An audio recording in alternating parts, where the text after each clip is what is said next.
Yo, check the mic, 1, 2. SNXRadio, typical skeptic crew. Friday night, we're back in the booth, dropping truth bombs, igniting the proof.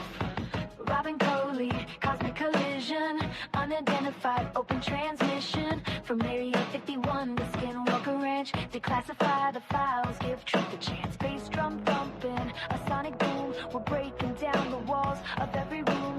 Skeptical minds unite tonight, underneath the stars bathed in moonlight. Truth serum flowing through the veins, open your mind, break the chains. Question everything, challenge the norm, ride the cosmic wave, weather the storm. Truth serum flowing, take a dose, unravel the secrets, expose what's closed. Join the movement, the skeptical quest, for the hidden knowledge put to the test. Cryptids creeping, in the shadows deep, ancient mysteries, secrets they keep. Bigfoot's footprints, Loch Ness's grace, unexplained phenomena, time and space.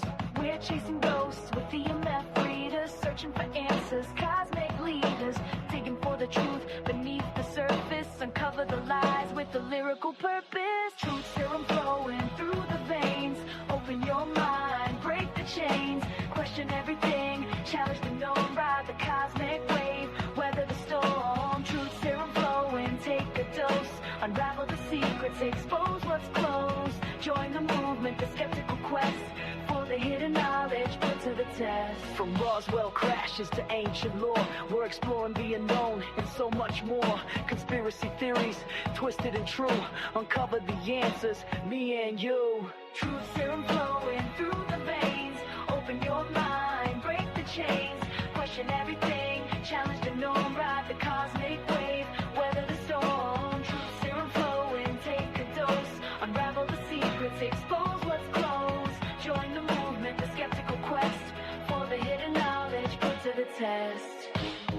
SNX and typical skeptics sign off. Keep searching for truth. Turn the lights off. I'll keep them on, whatever you choose. Just keep questioning, never lose that skeptical spark, that curious fire. Explore the unknown, take it higher.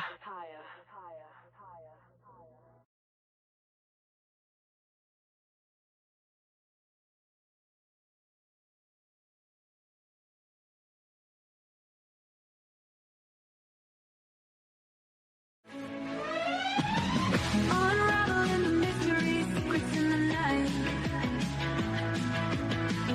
We travel through the cosmos, ready for the flight. Together we'll shine, casting shadows aside, in the heart of the rhythm where our dreams collide. Join the Sub-Nation, next quest, the truth is our guide. In the vast expanse, it's where we reside. Hands up to the sky, let the bass ignite. Feel the groove surround us, everything's alright. From the Sub-Nation X quest, the truth is our guide. In the vast expanse, it's where we reside. Hands up to the sky, let the bass ignite. Feel the groove surround us, everything's alright. SNXRadio, let the truth ignite. Together we'll shine, bringing shadows to light. In this cosmic dance, we're connecting the dots. Tune into the frequency, let's explore the spots. Heavy bass drops with tight beats. Illuminate the shadows, the echo of our call. On this roller wing will never fall. Feel the energy rising, can you sense the spark? As we dive deeper into the cosmic arc. Stories of the universe, mysteries unfold. In the heart of SNX, where the truth is gold. Every note we play, every line we write, crafting our legacy, shining ever bright.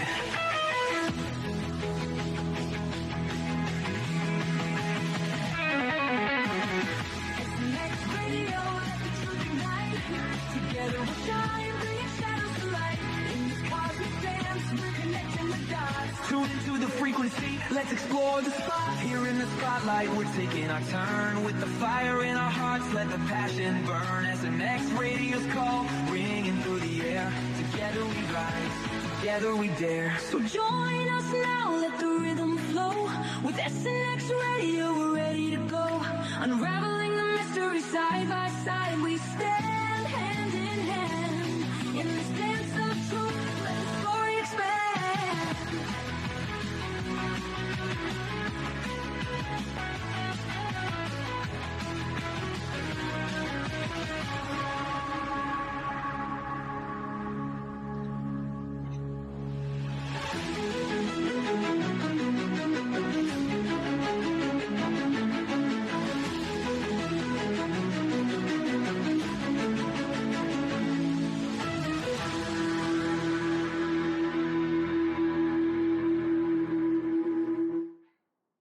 Hello, everybody, and welcome to a Friday double with. We've got Rob from Typical Skeptic Podcast, and I'm Coley, as you all know, from SNXRadio. We got a very special guest.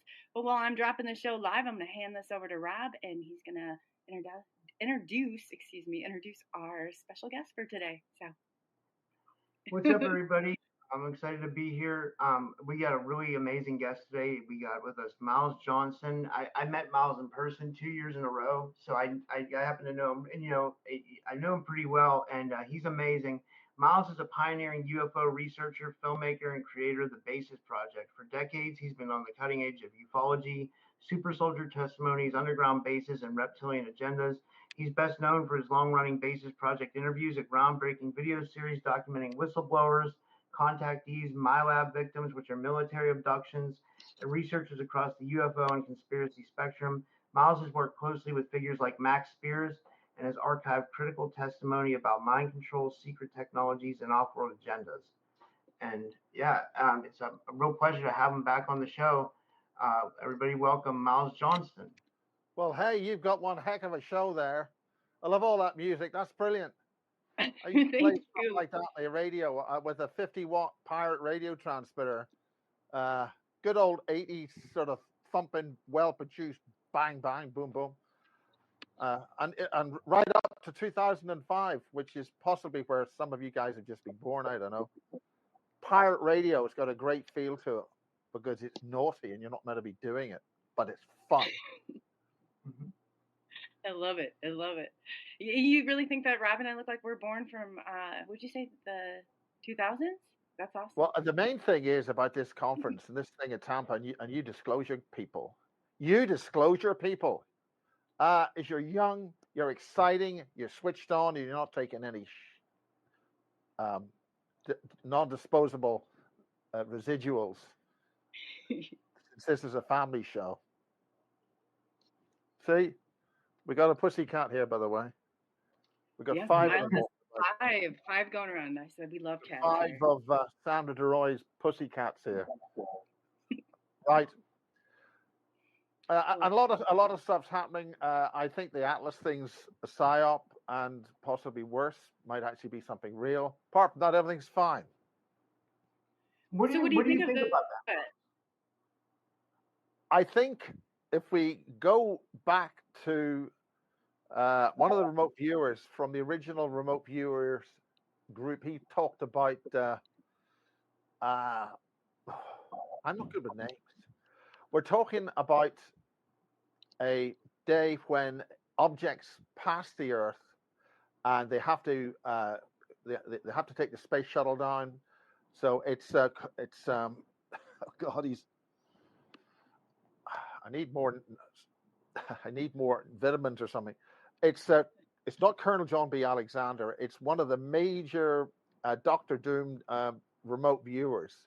We're going back to 1998 here, and he's one of the core remote viewers. And he forecast, and everybody dismissed him, that there would be large objects incoming, which would result in a catastrophic situation on Earth, right? So everybody said, well, the space shuttle's landed, it hasn't happened, but SpaceX is going up, and there is a big space station. So, no, it's not McGonagall. No. The other remote viewers sort of dismissed them. Anyway, we have a situation where large objects have started to come into the solar system, and we got a major psyop because we're meant to have a whole Draco harvest starting in 2028. Going through to 2032, which combines with the Agenda 30 stuff, which combines with everybody being injected. Because you got to make the meat tasty. If you're going to have a harvest, you you've got to have them all pre-injected. So if you haven't been injected, the Draco probably will, well, we don't want that one. Turn their nose at you. And I actually had a girlfriend. I know that's a bit of a shock, and she was French, and she was in a place called Egypt, where there's these, the public buildings that they built in those days. They built them to last, those pyramids, and she was very important, very, very, very sharp for certain assets in Europe, doing certain things like finding aliens. But she was abducted and taken to a police station in Cairo, and she was with another Italian girl. And the point about it was she knew how to keep her cool. So she's locked up in the police cells, and then she's taken out, and there's a whole bunch of these guys in a ring, and she's very loosely tied to a post in this deep part of the police station. And they do all this sort of stuff, and they do their whole thing and rabbit on about this ceremony and that ceremony. And then they do the big thing. They reveal themselves as reptilians. At which point, any decent, self-respecting young girl would scream her lungs out and scream, do all that. And she just says, is that the best you can do? So she didn't have any adrenaline. She didn't freak out. So from their perspective, they weren't interested in her. So she just was able to walk away. Unfortunately, the Italian girl that was in the other cell, she wasn't so fortunate. So that's an example of disarming a situation when you do the unexpected. If you're able to disarm the situation, do the unexpected. But that's going back a long time, and that was a long time ago for her. So that's an example of a lot of people walking around in cloaks, and we've seen drawings of certain types of reptilian with these sort of priest-like things. So I don't know where that story gets us, but anyway.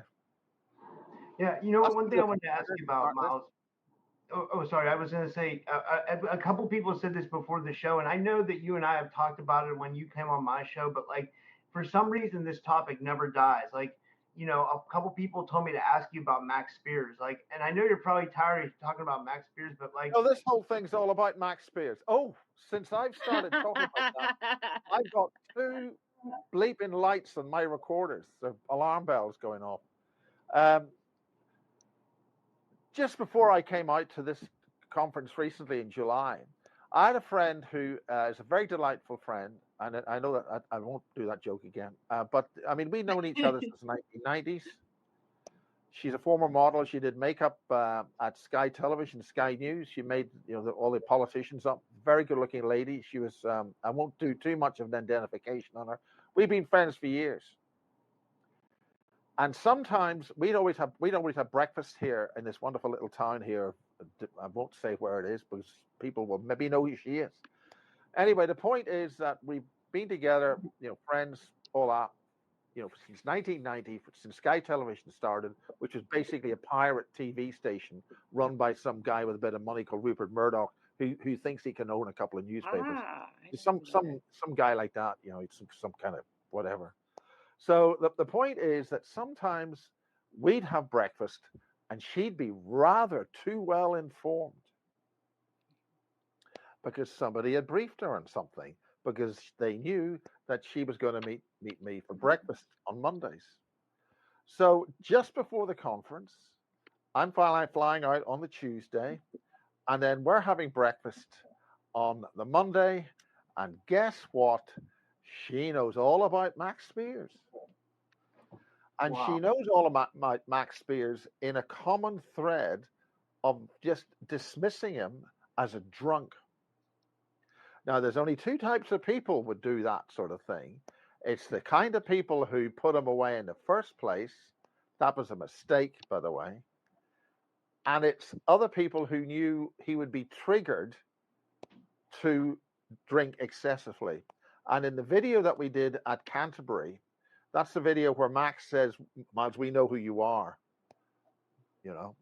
and he got the key, and we're walking through Canterbury, and we go around Canterbury Cathedral, but we went into a pub, and there were about 6 pairs of people in the pub. And there were also, because I then went outside, there were also two people guarding the entrance, as if they were like on guard.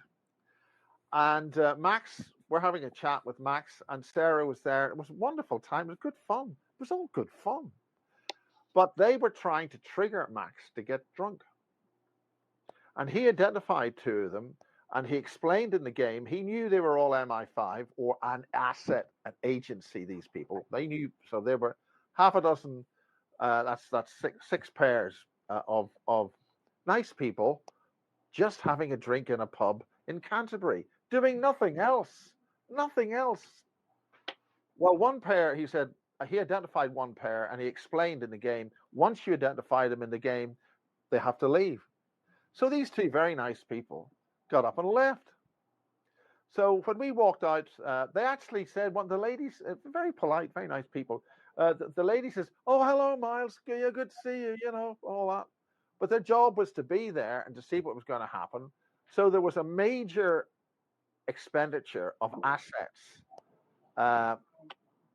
employed, just me walking around with Max that day. Now, if we spin back to Canterbury Cathedral, Canterbury, Max had done a ritual with Orlando Bloom a long time ago when he was at public school. And another small, insignificant person called Tony Stark Refat, Tim Refat. Tim stands for Total Intent Manifest. And Tim had been educating the Rothschilds and a lot of the elite families until one day they pissed him off. But the other thing about Tim is he had also been trained by MI6's Mr. Magic guy, a guy called Colin Bloy. We're talking about stuff in the 60s now, 70s. Colin Bloy. And he wrote a whole book and a whole thing about the fountains of Brighton. And there was a global sort of, hey, let's all do this stuff about praying and doing all this hey man stuff, feeding information into one of the fountains in Brighton. It turns out that the position of that fountain, which has a demonic entity on the thing where all the water spills out, that's where the energy comes in to England, the island, the landmass of Great Britain, and it goes right up the whole country. And that is where there's a exact, I think it's St. Bartholomew's Church, and it's got precise dimensions. I think it's a 3, 4, 5. Could be wrong. It's how you make a perfect triangle. This goes into Pythagoras and stuff like that. So the point is, that was one of these new age things where you get a whole lot of people all over the world to do something, and they all do a sort of a thing, and they all think we're going to do peace and all that sort of stuff. And that was being used by MI6's Mr. Magic guy, Colin Bloy, who then trained and gave Tim Refat a whole pile of other things. And Tim Refat is Mr. Magic guy. And then he's had a hissy fit and a tantrum. MI5 don't like him. And £1 million disappears out of his bank account in the Mediterranean. And there's a lot of people having hissy fits and tantrums here. So he's now, we did a lot of work and it was good fun, but there was very serious stuff. It was all on camera. And that's with the Grid Keeper. And the Grid Keeper, that's Duncan Davis, is part of the team that was with James Casbolt, who's only now out of a political prisoner, unquote. And another guy called Sohail. And Sohail has shacked up with a very delightful, lovely lady called Brigitte Barclay. She has a show on the internet thing, and she's English. Hello, she's very English. She talks with big classes, and she's very, very English. And those two are together, and it's very nice people. So it's all connecting here. So the point is, we're going to the Disclosure Conference in Tampa for the second time. And the first time, a lot of the CIA assets were headed off. So we didn't get the results. You've got to say this thing seriously. I don't think you're taking this seriously. I'm saying, Coley, I'm saying things seriously. I've put down a deeper accent here. Okay? I'm taking it very You behave at the back of the class. So and I'm used to that. I am used to that. Behave. That's where I usually go. So anyway, we had a fun conference, and I think one of those very fine CIA assets actually gave me a beer. in a can. So I had a look at the beer in the can, and I wondered, look, have they got something in it? So eventually my better judgment said, feck it, I'll just drink the beer. Sometimes you just drink the beer. However, that then evolved, and so as a disclosure conference, they changed tack. So here's me having breakfast with my friend, who's a very nice friend, doing a beeline on a character assassinating Max. And as we all know, Max died twice. Now, the first time was by design because they drugged him with special, very nasty drugs, which were used on me, but they didn't work. And then I got a phone call from somebody saying, you were not meant to survive that. You know, I think that was an Eastern Latvian accent, but Latvia is the other side anyway. But all very serious. So I was very annoyed with my friend, and we haven't spoken since. But the point is, that's what happened at the first meeting that we had in Canterbury. We then left Canterbury. They had a very nice time, and this is when we did the first interviews in Canterbury. It wasn't Canterbury. It was the two towns on the coast. And the point is, we went to Max's relatives. Her grandmother had died, and basically Max and Sarah were sitting there, and they were going to basically house sitting during this time when you have a mother passing on. And so they were basically house sitting or flat sitting, a very nice flat. I think it's Broadstairs. I think so. And there's this is where there are things on the Kent coast, and it's related to Mars and Margate, the Mars Gate, and there's another gate in the channel, which the old jump gates to Mars thing. We got no relevance. Nobody's talking about that these days. But what happened was one person got through and triggered Max, and he hit the heavy, hard liquor. He was drinking like 400-year-old brandy, and he was so out of it that the whole interview that whole day was cancelled. And I came back. It's a hell of a way to the Broadstairs. It's a hell of a way where we are. It's a long drive, and that whole thing was a shambles. And Sarah was very concerned. It was dreadful. But eventually, about 4 hours later, we did an interview. And Max gave a very good interview, pushing past the alcohol. And that was never released until I made a decision, because he was obviously drunk, but he was saying stuff, pushing through this several years, about 4 or 5 years after his death. And remember, this is the ninth anniversary of Max's death. So why go to such an effort to completely slag off a man who's been dead for 9 years? And still he seems to be important. And I've lost a very good friend over this. 35 years. Wow. And that's a big deal. So there's a hell of a lot of energy being put in to keep that stuff hammered down. Now, it turns out that when James was released from the jail here, I went down to see James in Earlstoke jail. And somebody had sent a nasty letter in to the Home Secretary, Priti Patel. And frankly, she was very pretty. And they decided that that James, rather than being released, we all literally expected him to be able to come up to Devizes here and have a beer. He's just out of jail, and we can have a beer and say hello and how is it? And James wasn't in too bad a state. You know, he things had happened. There had been some very nasty things involved, and we won't talk about that because it's a family show.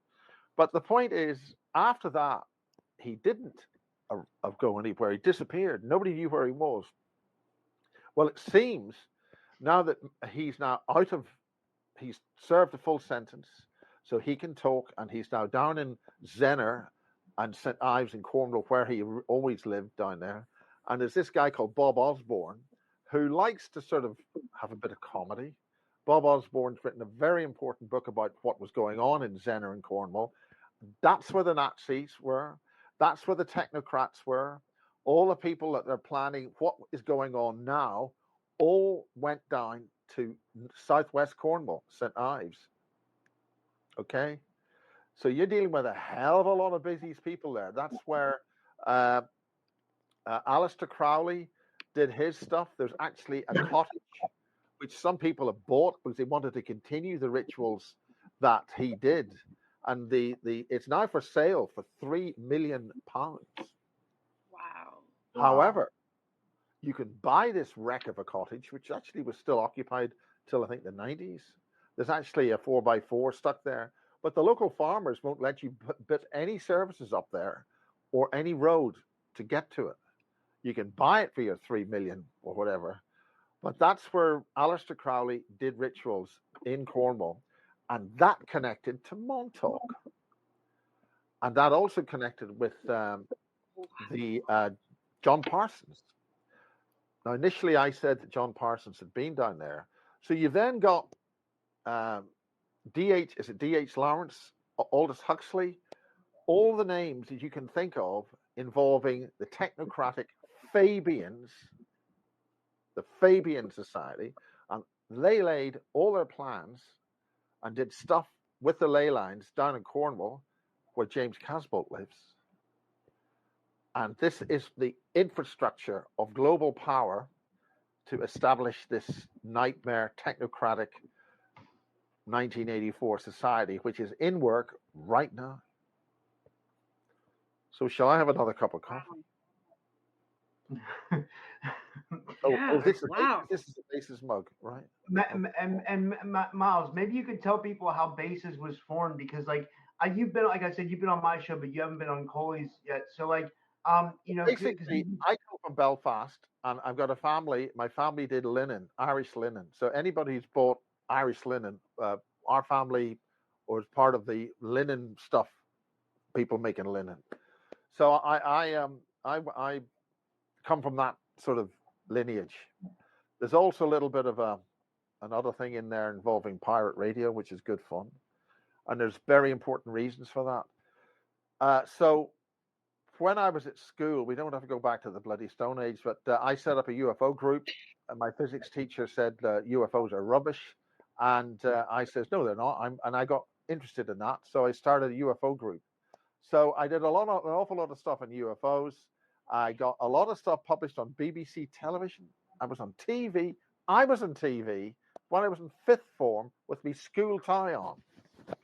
Jesus, I don't know. My mic still works. So I've been on TV before you were born, okay? And fortunately, there's nobody that had any video recorders then. But I've been TV since 5th form. You have to be 5th grade or whatever it is, and then you go 6th grade or 6th form, and then you go off to university or technical whatever. So I set up a UFO group. I was part of the British UFO Research Association. I spoke at some of their conferences. So I had a big interest in that. And then pirate radio came along, and I was always pissed off. Radio Caroline, this radio ship had to be set up in order to play a couple of records, because in Britain, you had so little music time to play records. It was very difficult to get a record played unless you were part of a special club.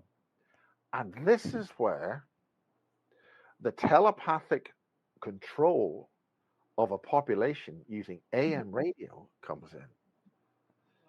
And even the radio amateurs got suspicious about that. Something happened when they started using AM radio.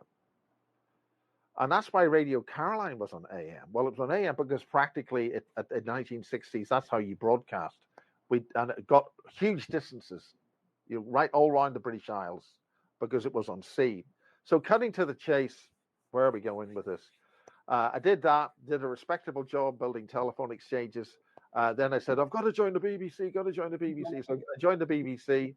It was the worst thing I ever did. I got warnings about that. Don't you ever, and I didn't realize how bad it was. That's another thing. So I did the UFO stuff and got jobs, got serious and behaved properly or improperly. And then I got back to Sky TV. I got fired at the BBC for building a massive pirate station called Kiss FM 102.7. 103.7, 1.2 million watts, good fun. And then I joined a TV station, which was part of that whole thing, which had to happen. So there was esoteric ET backing to Sky Television. And that brings in the Chinese later on, but we're not going to go into that. So anyway, I decided to go back into UFOs, and then I'm in London, and then I meet a couple of people, a woman called Lisa McKenna Williams. She ran a Mensa group on UFOs. She's very high level. Mm-hmm. And her sons were fathered by U.S. Air Force people. You Americans get in everywhere. You know, you bloody Americans. So she had a kid, and everything. The kid was visited by what he called the airplane man. And it turns out that she was getting abducted by Greys in East London. You know the old East London thing? Greys walking about in broad daylight, walking up to you in a lunch break and abducting you, that kind of thing, East London. Wow. So she was connected with a group run by a brilliant, genuine UFO researcher in East London called Roy Lake. And that group was London UFO Studies. And they did real good UFO research. The British UFO Research Association was basically 100% MI5. When you phoned in to Bufora, the phone that you phoned in on was in the private house of an MI5 asset. So you were literally speaking to MI5. Wow. Right? However, Roy Lake and his team were doing really good work, and part of that is the big UFO base on the Thames estuary, which is on the north shore, which would be in Essex. And Essex is a hell of a lot of stuff in Essex. So this guy came along, and he was called Barry King. And Lisa said, we're going to go up and see this guy called Barry King. And this is 1994, and he was a security guard at a base called Peasmore, AL499, I think it's called. And that was a base in Berkshire. And he basically sat down with Lisa, who had a dreadful habit of smoking and eating crisps and drinking cans of Coke. So I had to sort of re-edit that out because she didn't like didn't like that. She somehow rejected that on camera. That's when I did a thing called do a single camera shoot. But the bottom line is that Barry King was saying that his father in World War II was tasked with British intelligence was to find the labs that the Germans were using to make generated life forms. And he found them. So the British knew at the close of World War II, the Germans, forget about their flying saucers. They had all these flying saucers. Forget about New Swaziland and the setup of New Berlin under the ice and all that. The British knew that the Germans were making these things. They were making transgenic beings. And that's what a lot of the stuff down in Zenner was all about. These people have been planning this for a very long time to get rid of us and make cyborgs. So then I thought this ran on for 2 hours, and the thing which clicked it, the thing, you got two people. The point was that both Barry and Lisa really communicated on the back politics. It's the back politics, the backstabbing, the double crossing, the innuendo. You got reptilians and Greys in a British base, and they're knocking off these alien things. Okay, so the key thing that made me continue this was the backstabbing inner politics. Because if you've ever been to the BBC, that's what it's all about. They've got so little to do in the BBC. You're covering this whole thing, and they only get like a few hours of programming locally. They're all backstabbing each other and all that sort of stuff. And that happens with any big organization. One of the reasons why we were able to stay on the air with Energy 106 when we should have been taken off the air immediately, because we were a pirate station, 1995 in the Irish border with the British territory of Northern Ireland. And we ran for 9 to 10 years because the Belfast branch, i.e. British, told the Dublin branch, the Dublin radio communications people, why haven't you taken this pirate station off the air? This is where it is. This is where your office is. And they drew a line from Energy 106 pirate station right the whole way down in each road to the office where this guy sat and told him, why haven't you raided this station? It's a disgrace. What are you doing? Well, if some other department's going to tell you what to do, what do you think you're going to tell that other department? You're going to tell them where to go.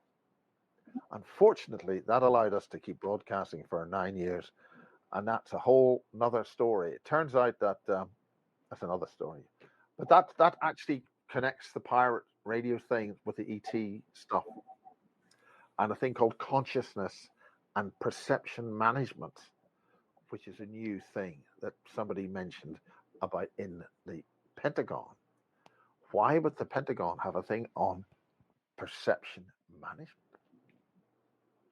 That just dirty. So the point is that I stuck with that, and then another guy came along, and he's called James Casbolt, and I saw my original VHS tapes. He was playing them, and what the hell's he doing? And it turns out he went to see Barry King, and Barry King's talked to him, and the story evolved from there, and it didn't go away.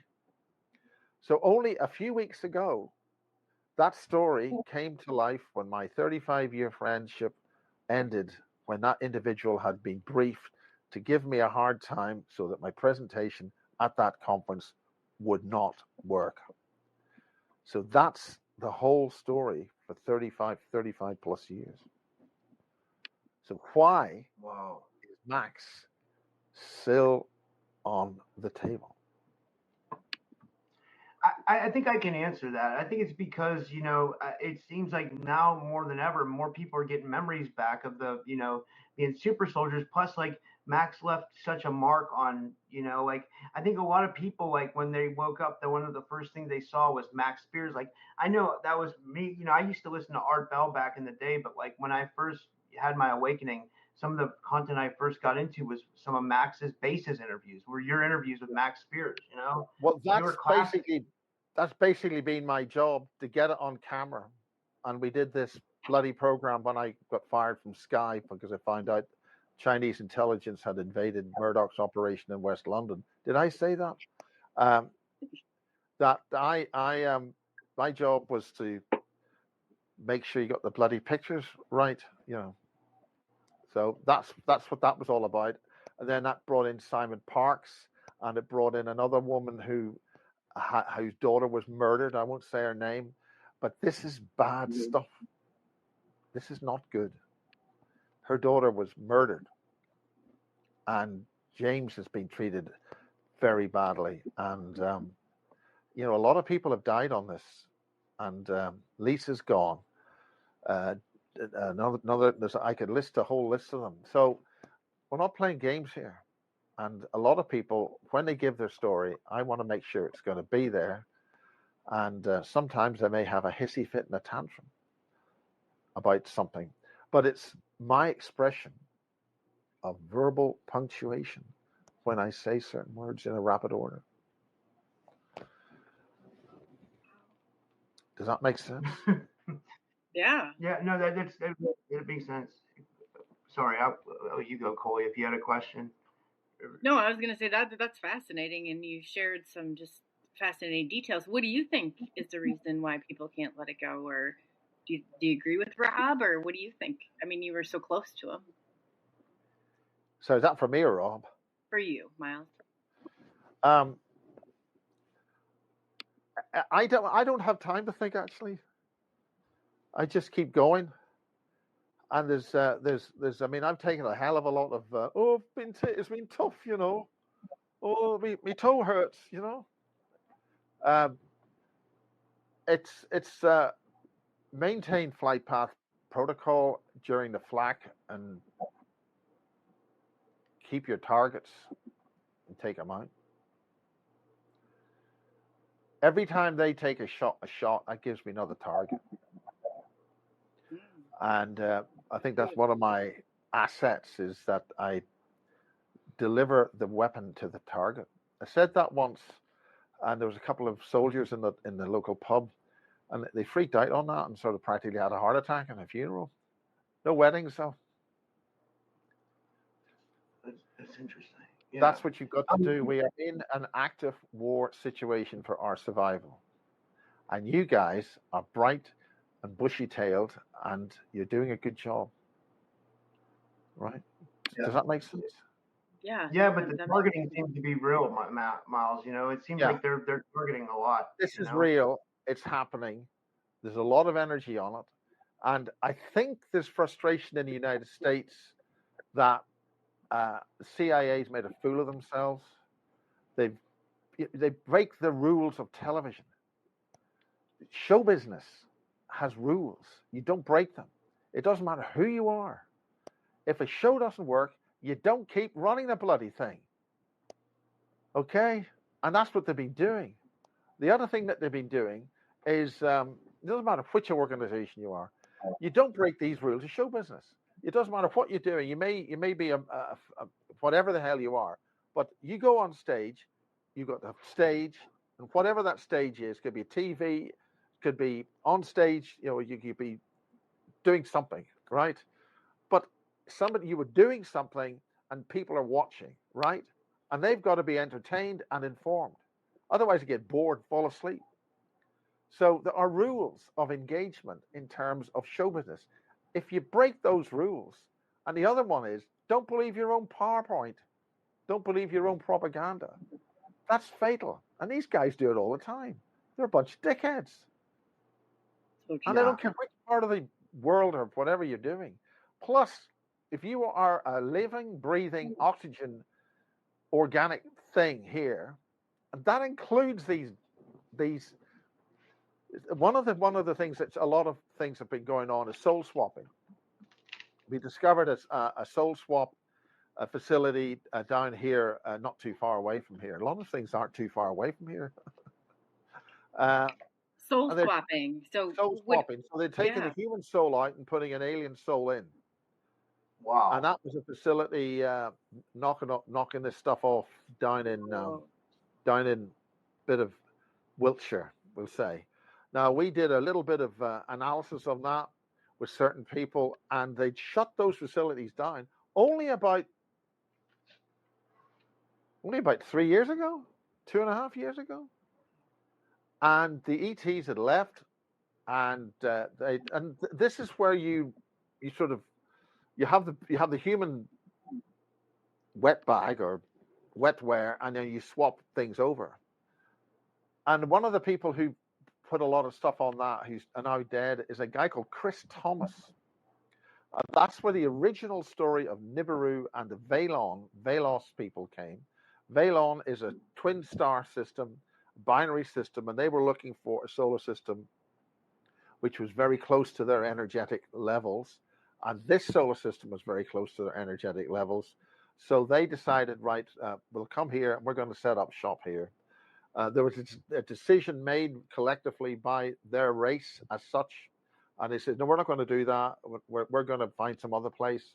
But a critical mass of them stayed, and they decided to take us over. And that is where these particular individuals, at certain levels, you'd go into these meetings, go into these rituals. They all have rituals and do their running around in circles, doing whatever. And they don't. Once you're in that, you're not going to get out. Your soul comes out. They body hop, and that happens with the royals. And Duncan Davis, the grid keeper, explained an awful lot of that when Her Majesty the Queen was bumped off. Oh, did I say she was bumped off? That's a Tim Refat. Oh, by the way. And the ability of her entity to body swap wasn't able to happen. And what we've got now is a bit of a shit show. But that kind of thing was happening. So the ability to do that and then mask your existence by being in the physical human wetware.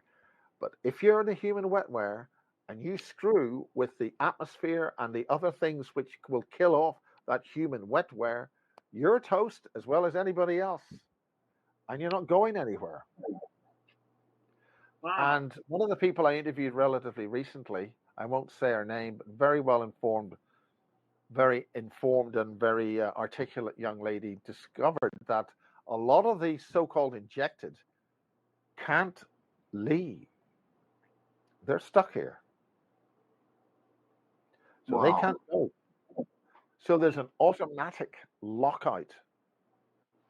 And this is where the sentient oil comes in. The Germans had successfully, I knew all about all this stuff, so that the sentient oil, which had been deliberately targeted here, and there's a very good film called Quatermass, 1950s.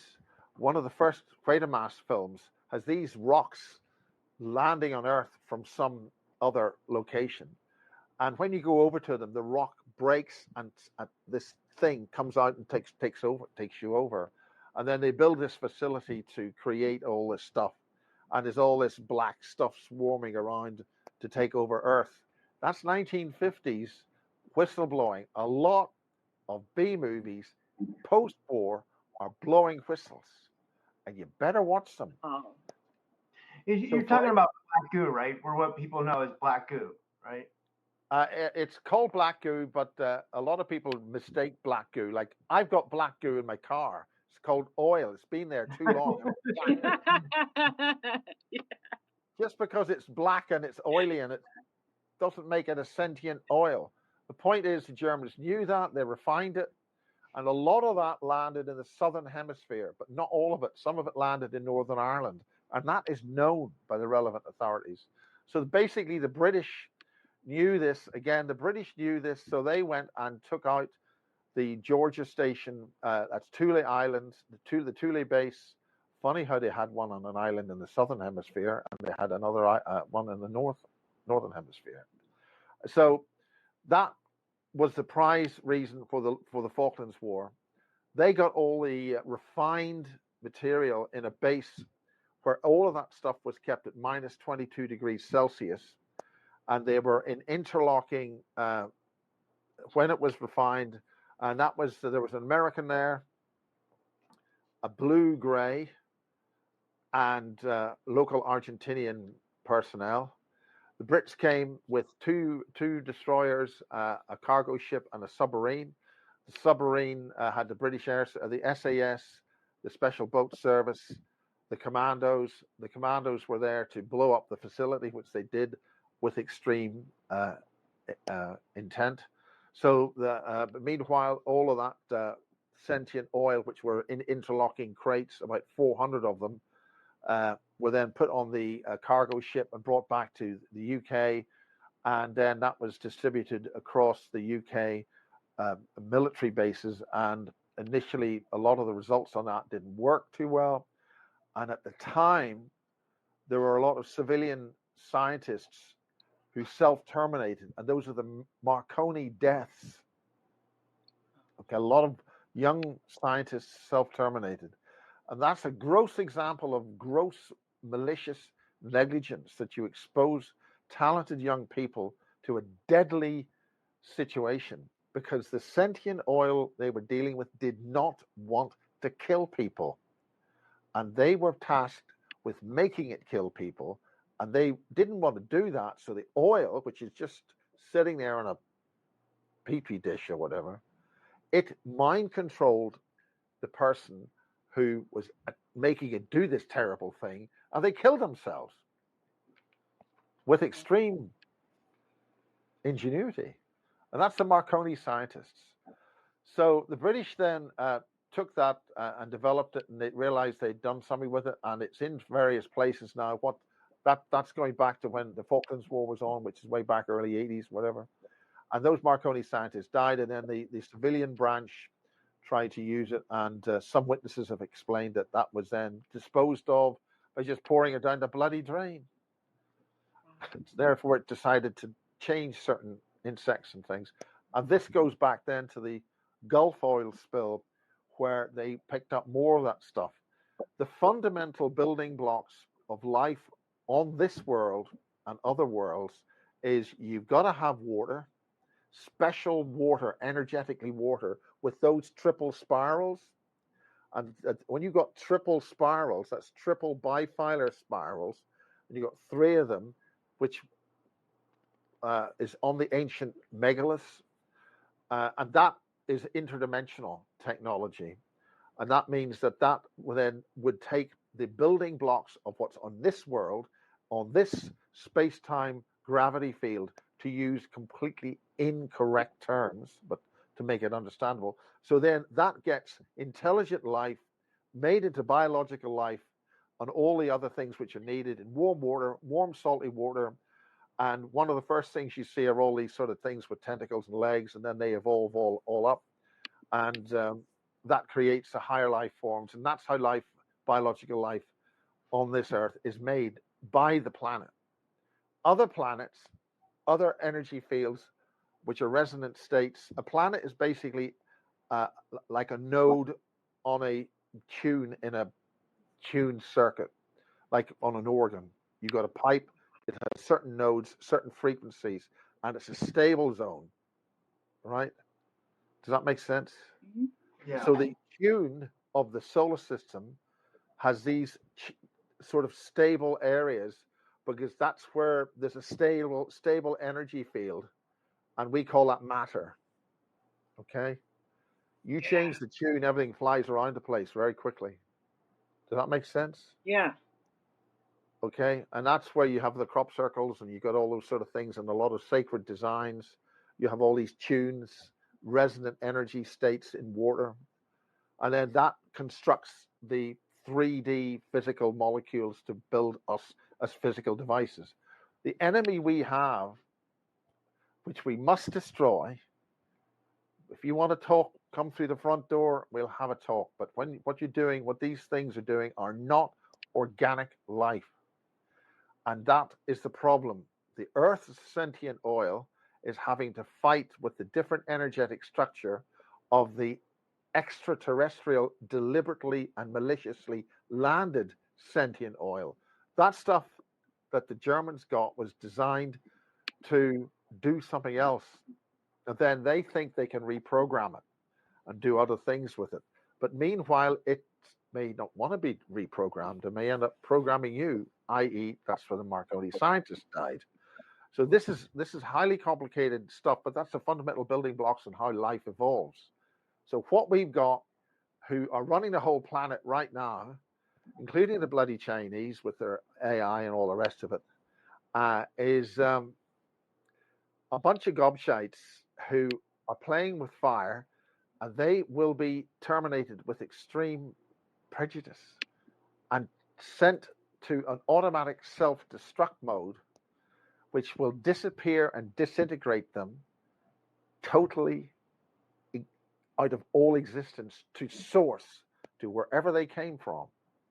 That's an automatic survival mechanism of the universes of life. This whole system wasn't built, and if anything, to have failure. If you got failures or things going off script, you're toast. That system's enabled and it's functional, which means you stop it or you get off this world, bugger off. And they're not doing that. So that may mean a complete reset to zero on things here. Thus, big rocks coming in as debris to do a few things like change a few, move the furniture around. Yeah. And that's encoded in the Egyptian artifacts. And Syed Noah, who I've done some things here with in the studio, he's former head of or senior civil servant involved with the artifacts at Luxor. He's going to be talking about that hopefully in the 4th of October. But it looks as if that venue, which is run by certain handshaking people, that should be happening on 4th of October, but I think it's probably going to be delayed. Wow. Is that too much code? No, no. Angela Collum in the chat wanted to know what you think about the weaponizing of super soldiers. Well, that's what the Germans were doing. And remember, Elon Musk's connection with Neuralink and all that stuff. One of the problems they had was You see, the problem is these idiots think 3D. Everything happens in the brain. It doesn't happen in the brain. The whole body has memory because you're all the same resonant structure. And they think if you take this bit out and stick that bit in, that it'll work. It doesn't work that way. So that's one of the reasons why, if you look at Futurama, they have all these heads in jars. There's a lot of whistleblowing there, where they keep the head and then you can interface the head into something. And they discovered a long time ago that, okay, I'm moving my arm, right? But the brain doesn't know the difference between moving the arm here or you're taking charge of a whole super, Transformers type thing.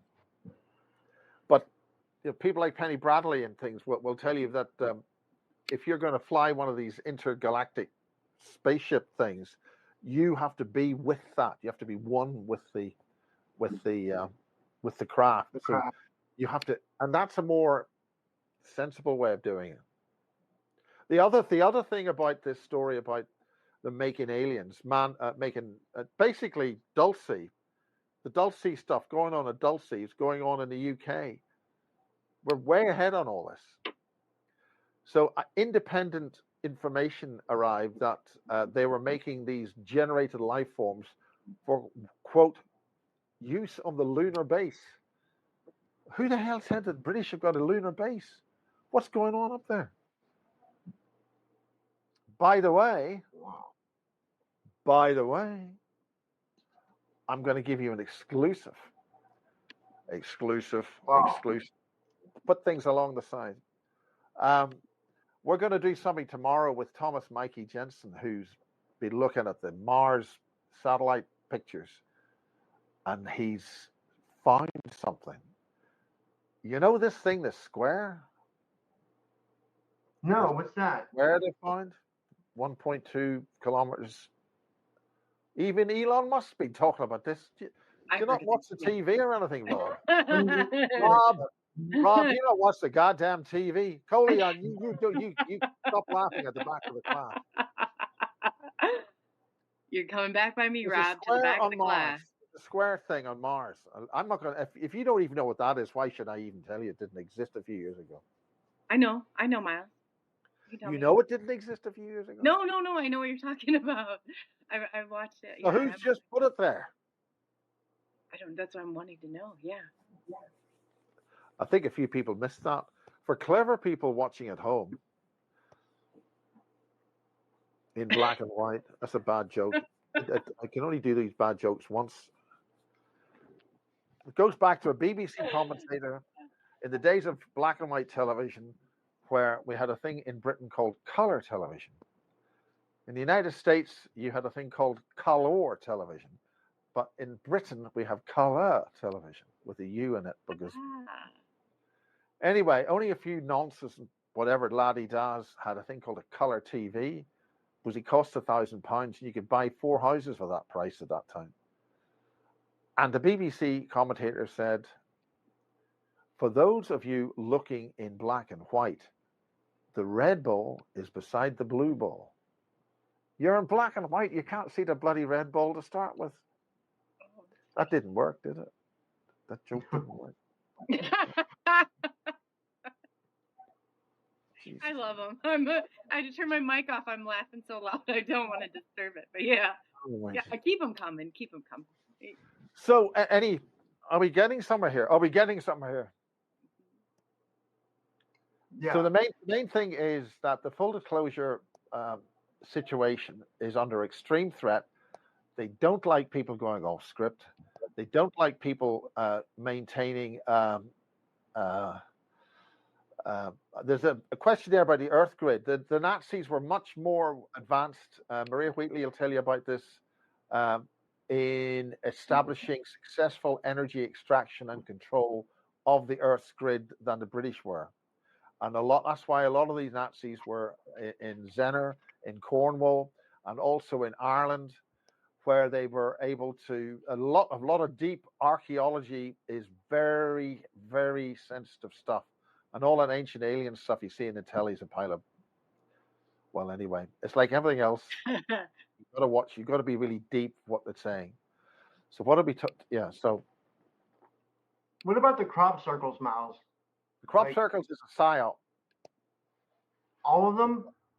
All of them are a psyop. Now, the point about it is, you've got an awful lot of people in the places where the crop circles were popular who do rituals and do an awful lot. If you scratch the surface of little old quaint England or little old quaint Ireland or little old quaint Scotland, I always call Scotland Scotchland just to annoy them, you'll get into a pagan or very, shall we say, very publicly known as Christian level of rituals and issues. And they know that the megaliths, they know the structure of the megaliths are interdimensional gateways. The people who put those megaliths down all over the world must have had off-world knowledge. The mathematics, the relative positions must be non-terrestrial. And Maria Wheatley has discovered that Stonehenge was actually built by long-skulled people. And only a couple of days ago, she wanted me to take some video for future work on a 400-foot long barrow, and that's in military training target range areas, which means you don't mess about there because big shells, big things this size, they might fire them, and they're very rude to you if you get hit by one of them. But they have completely covered this long barrow, which is a mass grave of long-skulled people, and they don't want you to know about it, and they don't want anybody to go there. So they've covered this long barrow with, you know, the type of square grid wire you have at tennis courts? Yeah. You know, along that kind of grade of wire, and they've of fencing wire, and they've put this entirely over all the surface part of this long barrow, and then they've planted thorn bushes all across this. And we were just able to get there a couple of days ago and actually walk through, and she left some flowers because the queen, the long-skulled queen who was ritually murdered and mass graved there, she left some flowers for that, because these bushes with the long thorns will make it impossible for anybody to go there very, very soon. So hope she might be. So this stuff about these ancient peoples is stuff they really do not want you to know about, which is why I'm talking about it. And Maria Wheatley being a redhead, I think she's a redhead this week. I think she was a blonde last week. She made a couple of errors, blonde mistakes. That's her talking. I'm in trouble. Today she's a redhead. Oh, yeah. Oh my God. She stole all my chips this afternoon. She kept on saying, "Miles, what's that over there?" And then I look back. And then I'd look over there, and where are these going? And there'd be a very long chip you'd get, and she couldn't eat it all at once, so I caught her red-handed. You know, my friend Ra Castaldo, he always speaks really highly of Maria Wheatley. I think you know Ra, right, Miles? Yeah. Maria is an independent thinking woman, and her father was a very, very high-level master dowser, and she's doing her own work, doing very, very precisely, going a lot of places. She's actually held one of these long skulls. I think it's Cambridge, and she's being very, very cautious of Sean's work, and I've told Sean this, that those artifacts that he's getting, he needs to be very cautious about that. And I know he's very, very talented. This is what's so wonderful about the Full Disclosure Conference. It's so many people like you guys who are switched on. You're way ahead of the game.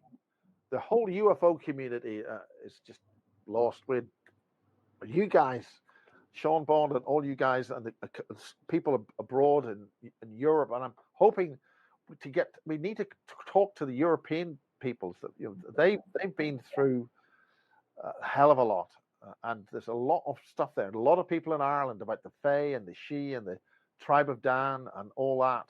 There's a hell of a lot of stuff we really got to get our teeth into, and we've got to get our teeth into with extreme urgency. And we've got a situation where the powers that be globally are being irresponsible.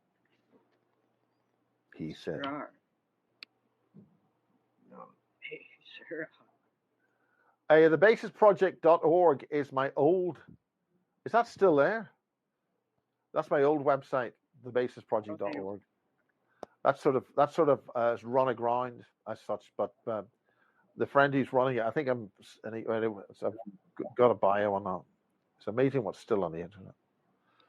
Oh yeah. What about the? Oh, sorry. Go ahead, Coley. Oh, sorry. No, I was just going to say we had a question about the cow mutilation, or excuse me, about Are they also a psych or psyop, along with like? Well, this is the point about the cattle mutilations. We had several of those in Northern Ireland. There's one that's going back to my Northern Ireland days. There was one farm in the middle of the Sperrin Mountains, which is in the middle of the north of Ireland, and one farm, just 200 sheep and other animals mutilated. It's wow. And the same type of mutilation. There's one in other words, very close to a ritual, a standing stone area right on the border near the Irish east coast between North and South Ireland, on the border area there. There was a very alarming cattle mutilation event there, and they also established that there's a UFO type base in Carlingford Lough. And Carlingford Lough is right opposite what's called the Lake District in England. So, for instance, you've got the Lake District, which is a very mountainous area, points out, and it's as if they, if you look at Ireland and Great Britain, you can see where they've sort of separated, so they could like stick back together again. But there's a lot of stuff in the Lake District, a lot of ET type bases, and also there are nuclear bases, and some of the other bases, people who've come from that area have spotted a lot of repurposing ET craft, which are shot down, and they deliberately repurpose them, and that involves some of the nuclear power stations there. And also you've got RAF Machrihanish up there, and that connects to RAF St. Morgan, and you've got Darrell James. He was in the US Navy down at St. Morgan, and one of the people who was in charge of the Warminster thing. We've just had the 60th anniversary of the Warminster thing. In the 1960s, a lot of ET craft came along, and that's beside a huge park called Longleat. Lord Bath is involved with that, and that's where you go and see lions and tigers, and you drive your car around and you get a thrill and all that. That whole area had a lot of ET stuff in the 1960s, and the person put in charge of that was a guy called Peter Paget. And Peter Paget gave me 4 hours of disclosure material on the 50th anniversary. Last Sunday, 3 or 4 days ago, on the 60th anniversary, that was basically hijacked, and in typical UFO conference style, they didn't talk about the subject and talked about stuff that was meaningless from decades ago. Nothing new, keep calm and carry on. And again, Maria Wheatley was one of the few people there actually said something. There was one other speaker. So that area in Warminster had a crop circle there. And the crop circle just happened to be on an area which was used by the Romans when the Roman occupation the Roman occupied forces, they had that as an amphitheater, and it's on energy lines. So they would do the rituals, and where the crop circle was, it's one of the about 3 crop circles that appeared this year. That happens to be on an energy line, which was used in the olden days of the Romans, and it was a big military base in World War One. So now it's got it's people doing horses and stuff, and we were around there, and we went round the outer rim of this field, and again, where the crop circle was, lines up with other items and churches. So that was a little hello for about the events that happens at Warminster. And there was a lady who knew James, again, going back to James Casbolt, she's called Sophia, very nice lady. And she went to school with James in Reading. And there were certain things which were involved in that area of Reading where certain things happened with children, and certain events happened which would have connected the palace and Thames Valley Police and other things. And some of that stuff's been revealed in a court case with the MOD involving the little circle of friends involving James Casbolt and the Gridkeeper and John L. Walson. And the MOD in that little court case said that we've destroyed all the evidence to the judge. And this was a closed courtroom. This is only about 6 months ago. And that court case involved certain television personalities involving certain broadcasters and certain established buildings in London, which involved cars being taken.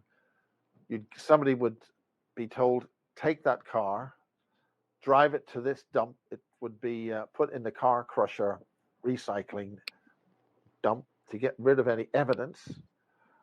And that involves certain connections which people might want to know about, but not necessarily right now.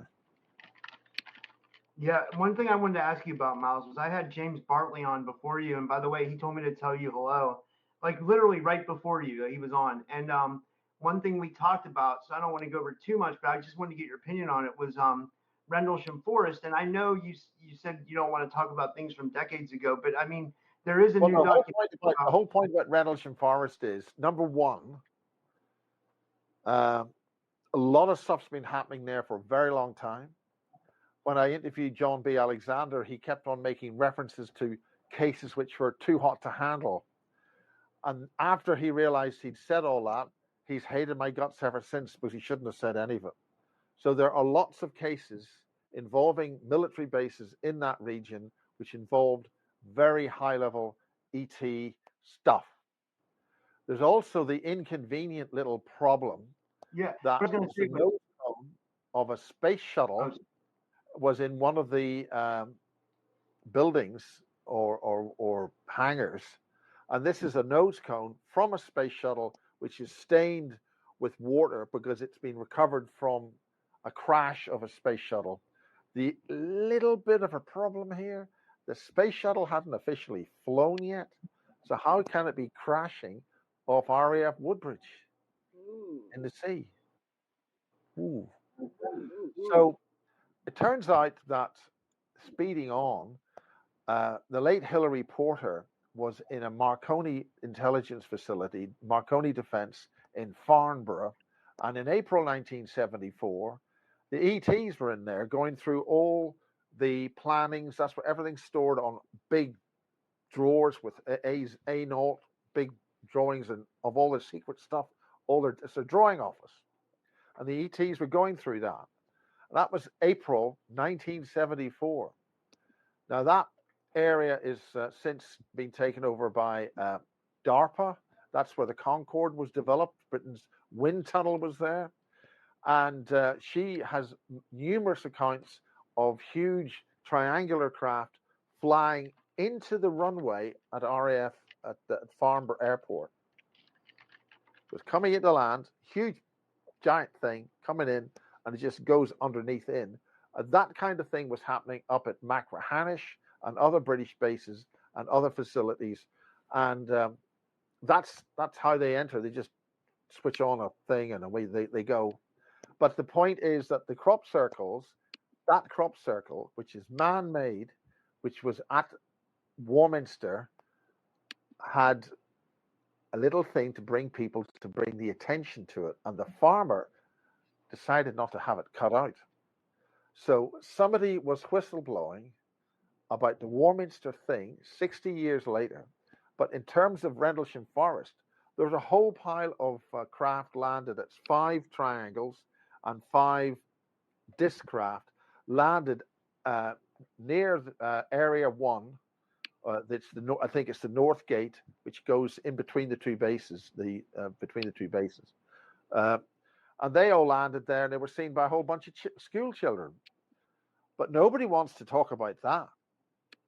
And it turns out that Dot Street, who's one of the British researchers, the key British researchers, which are sidelined, is Dot Street, Brenda Butler, and Peter Parrish.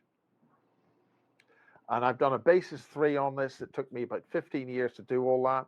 And he's given me a whole lot of stuff about drawings and about all sorts of stuff that were all flying around there. Now, the bottom line is, I've mentioned a shuttle came in there and it didn't make it, and bits of it were left hanging around, and a photograph was smuggled out by a lady who subsequently suddenly left the Rendlesham, the Woodbridge base the next day, and ended up not coming back to Britain. So just don't, that was Brenda Butler's research. We got that, and Peter Parrish. Wow. But the point is that the Rendlesham Forest UFO events had several events happening. One of them landed, and there was a transport aircraft dispatched to pick it up. And the only way that transport aircraft could have picked it up was because they knew it was coming. Yeah. You know, what I was saying the same, Miles, is there's a new documentary. It's called Capel Green. Yes, Capel Green. The point about Capel Green is that the original thing all started, that particular set of things all started, because there's a child looked out of her bedroom window, and there was an object sitting on Capel Green on the field, and they're all sidelined. In fact, that lady when she grew up and has said, "Hello, I'm the person who saw the thing land." So she phoned. She told her grandfather. Her grandfather phoned up the police, and the police says, "Well, you better phone the base and phone them."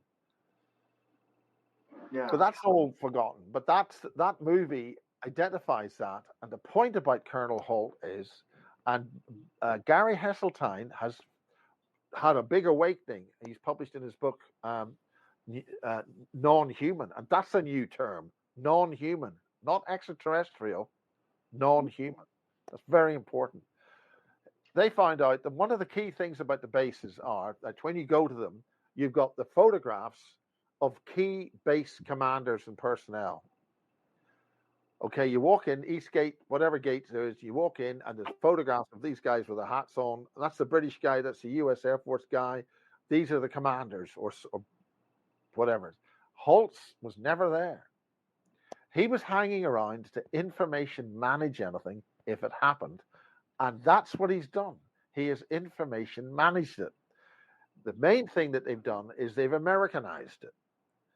Any of the British witnesses have basically been cast off and told to go off somewhere, right? Jenny Randalls took over the book, the original Sky Crash book, where Brenda Butler, Dot Street, and Peter Parrish, I think, had written a book about these accounts, and that was taken over by Jenny. And with all due respect to Jenny, she'd written a letter to the MOD saying, "I'll do anything you tell me to." That book was sidelined and information managed, and that's in the history books. Now it's been republished, so maybe the new version has got stuff in there that the MOD censored it. So, but the point is, I was smiling. I was like, I gotta say this, like, and I'm not making fun of the lady because like she's an amazing lady, but someone in the chat wanted to know. They said, Miles, have you ever been to Elena Danan's house? Like, I laugh like, I thought you would find that funny, but like, I can't believe someone actually asked that question. Shout out to Mystifying Mark, whoever that guy is in the chat. I can see that. It's right here. I'm so annoyed. I invited Elena Danan to my conference. She wouldn't come to my conference. She's sitting there down at Dingle. Down at Dingle, down in Southwest, and that's a Cork accent. And that's Cork for those who wish to hear it in English. And she could have just simply jumped into a Ryanair flight, Fekka Airlines, and flown over, and she would have been at my conference. And she poo-pooed it. Now, the bottom line is, this is my view on Elena Danan. I did 3 interviews with her.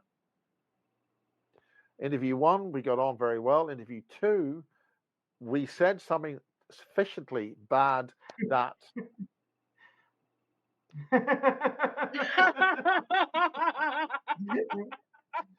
These people. Ladies and gentlemen, for those listening at home, we're having a temporary breach in transmissions because these two are protecting themselves.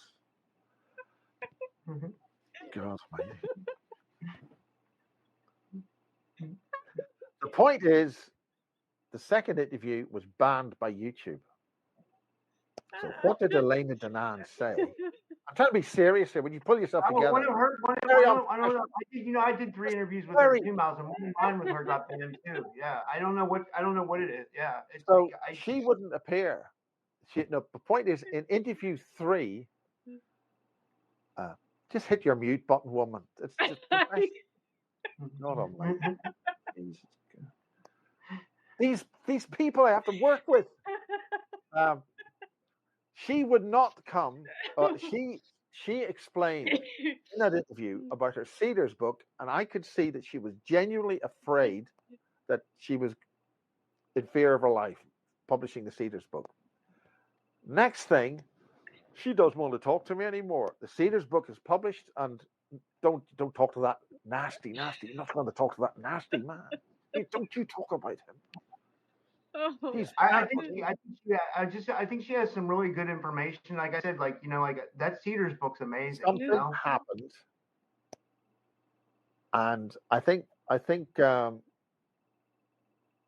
Michael Sala has uncovered something there, and there's been a bit of a hissy fit and a tantrum about things, and it's interesting that Michael Sala has done that, giving full credit where it's due.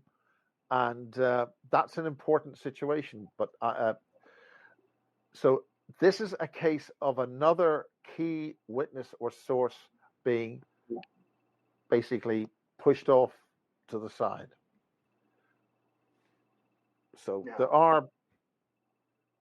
So that's how this is working, and they will use whatever way that they can and find out which is going to work until it does work. And that's ahead of everybody. It's ahead of you guys. They've certainly done that with me. Oh, I've been so hurt. No fucking around here. Can I say that? You go right ahead. You're wonderful, Miles. Karen had a question. Maybe you could put it up, Coley. She says, what is Miles' take on the harp-like circles radiating over areas like Alberta and Saskatchewan for 1 hour? Glowing discs on harp is a distraction, but there is something very odd going on there. I've seen for the first time in quite a long number of years Tom Bearden's scalar weather cloud radios, which the Russians were pioneering in the 1970s and 80s, otherwise known as the woodpecker. What happened was you'd hear on the shortwave band, you'd hear a clacker, clacker, clacker, and it would be multi-frequency hop all over the shortwave band, and that would put this pulsed signal over the horizon. Is this woman gone, or what she's done? I don't know what happened. Well, using the term woman is very, very derogatory. It's a dreadful thing to say. She's joining us. I guess You smoking cigars? You smoking cigars there? Or you got your pipe? I reckon you look good with a pipe. Women puffing pipes, puff, puff. Right. That's not. What are we talking about here? We were talking about your take on the harp-like circles grading over areas of Alberta. There is a thing called scalar energetics, and now this is actually featured on an episode of Abandoned Engineering. What the Russians were doing was that they had these huge antenna systems, which they label Tesla antennas. In other words, anybody, if you want to sort of sideline something, oh, that's a Tesla antenna, or it could be a still in existence Tartarian piece of technology.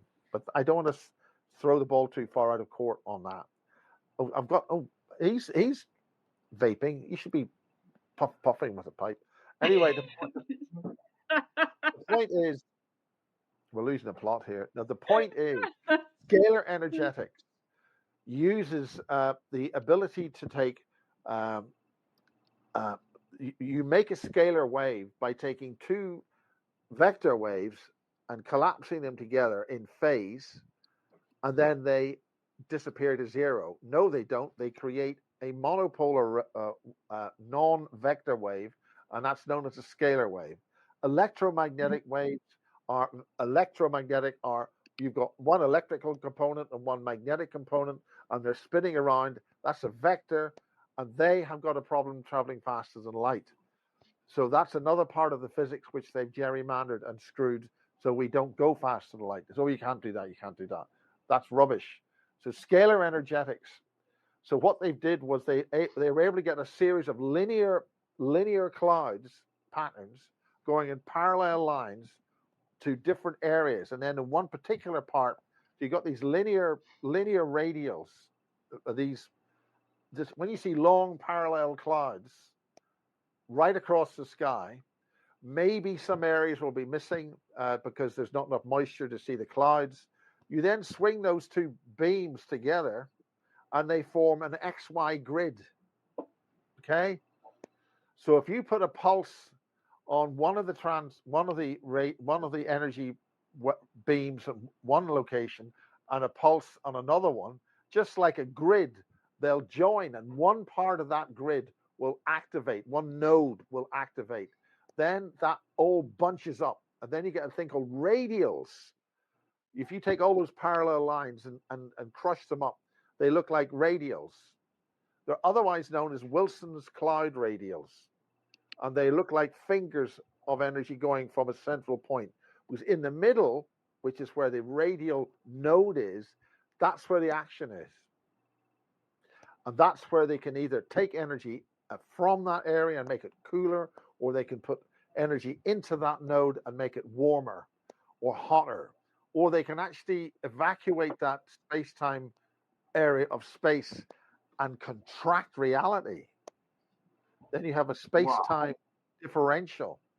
And that is scalar energetics. And Tom Bearden has done a hell of a lot of work on this. A lot of stuff on the 1980s on how this was being done by the Americans, done by the Russians. What happened was in Los Angeles, Mike Emery, who's published his Another Basis interviewee, he's an academic, he and his colleagues decided to stop this scalar energetics. And what the term is, and this is very, very important. This is very important for any bunch of gobshites who think they can do things at their keyboard or in their weapons array or in a different space-time domain, somewhere, anywhere, in any dimension, in any universe. It's called the phase conjugate of the time reversed wave. So what you do is a signal, somebody sends an energy wave to you, doesn't matter where it's coming from, could be a black magic spell, could be anything else. If you get access to that, you can send something back, reverse timed, and it follows that energy disturbance wherever it's come from, through whatever pathway it's gone through, and hit the bastards at the end of it. Now, that's what happened with Chernobyl.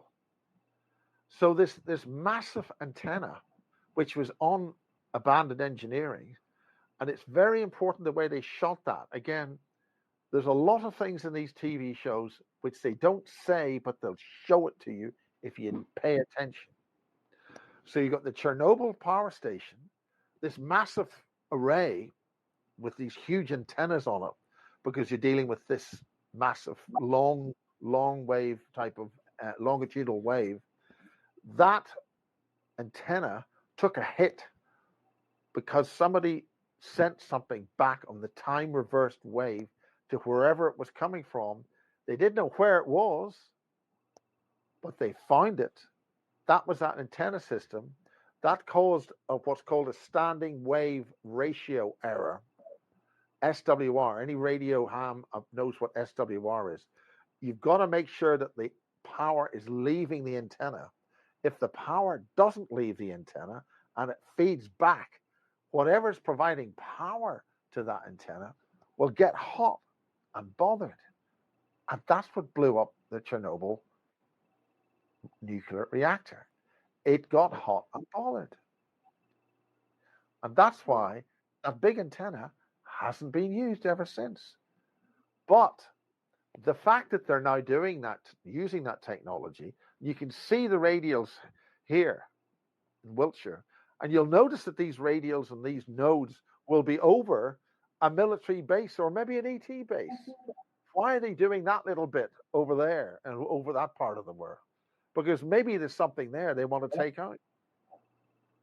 And the fact that I think the Russians have decided we're not going to take this anymore, Howard Beale, and maybe I'm suggesting they're operating scalar energetics and they're not going to be messed around with. But they must have solved the little problem of having an SWR error in their transmission system. That means they're able to move weather systems around the place or create earthquakes. And it's not HAARP. But that's going to happen anyway because of the collapse of the magnetic field and these two massive energy waves, these magnetic energy waves that Professor Valentina Zarkova has been telling us about. These two energy waves, these magnetic energy waves leaving the sun, used to basically go together in synchronous. Now they're going out of sync when they arrive at the Earth, and that is having a very serious effect on our magnetic field here. And this all ties in with 2028 and 2034. And that's when the UN are doing all this stuff. That's when these technocratic blood-sucking parasites are doing their thing.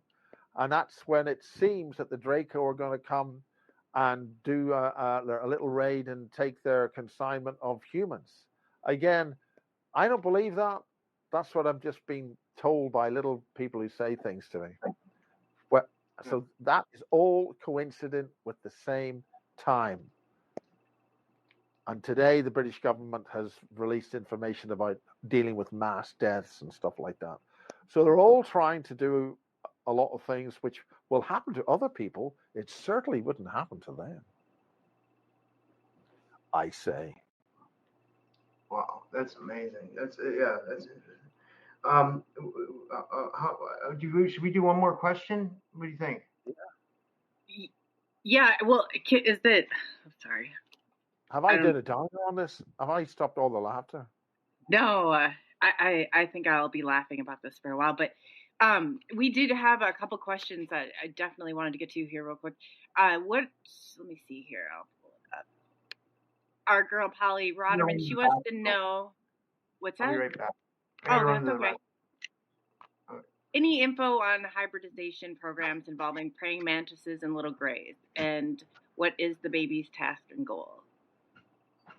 I don't get the last bit. Baby's task. I can't see that. I think that maybe it was what is their task or goal? I don't know. Maybe it was asked a little bit. Well, we have to figure out whether the praying mantises and the reptilians. I mean, Duncan Davis was doing things. Is he gone or he run out of batteries? He had to run. Duncan Davis had a Chinook helicopter fly over his farm, and at the back of the helicopter was open, and there was a praying mantis ET in there, because they're big guys, and it takes a lot of that happening. So that's just flying over the countryside of Chichester, I think. Wow. I think he's gone, hasn't he? No, he'll be right back. Yeah. He'll be right back. He'll be right back. We'll be right back after these messages. So that's I don't know the grades and there's a lot. The thing about the Elena Danaan book, which I still recommend, is A Gift from the Stars. Now that is her republishing the Soviet handbook on ETs. That's a very valuable book to have, Elena Danaan's book, A Gift from the Stars, because as she says in the book, which she gives full credit, that it is an expansion of the Russian or the Soviet handbook, which was given to assets in the field. And if you meet an alien, look this one up, and you better not touch that, but this will be okay. That's a useful manual to have. Was giving her all due credit, and it was printed in you can tell it was rush printed because there's a couple of repeat paragraphs, so they weren't able to proofread it really as well as they'd like to. I disagree with some of the descriptions of things, but I've had witnesses go through that book and say, that's what I saw. I was with that or this or that type. And some of the Alpha Draco stuff right here in Warminster, in Wiltshire, in this country, here. Another little thing you can do, if you are very sensitive to nature, you can ask the trees. They see and they talk. So if you're able to communicate with those other witnesses of experiencing things, you'll get a lot of information. So wow, I've always wondered about the trees. That's interesting. The trees are always there.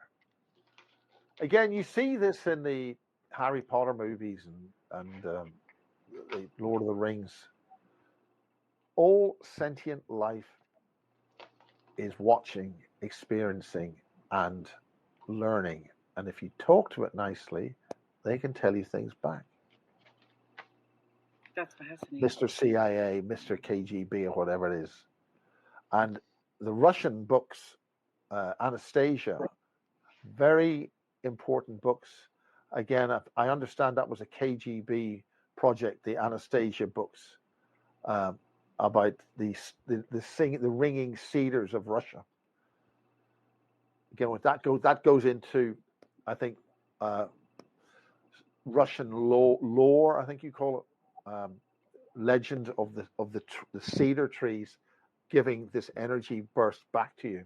And anybody who really knows about trees, some trees are taking energy from the ground and pushing it up, and other trees are taking energy from above and bringing it down, because we have a whole intelligent plasma field of ocean, of being, of sentient life above our atmosphere, between all the planets. There's an awful lot of things up there, and they're singing as well. Wow, that's fascinating. That's fascinating. What do you think? Have you heard of Don wants to know, Miles, is there any truth? Alternative 3. Yes. Alternative 3 is a brilliant whistleblow. 1977. It was shot while the Viking landers and the Viking 1 and 2 orbiters first got good quality pictures of the surface of Mars, and of course Mars itself on the orbiters. And what Alternative 3 did was, it's fiction, okay? But if you pick up on something that's happening, they got it right.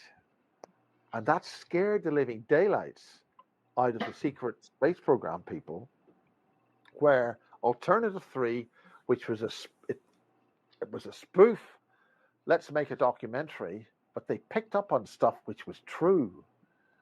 And I noticed this because I lived and worked at Sky TV, very close to Heathrow, and you have the abandoned car problem, where people just leave their cars, and they leave them often in a car park or beside a railway station.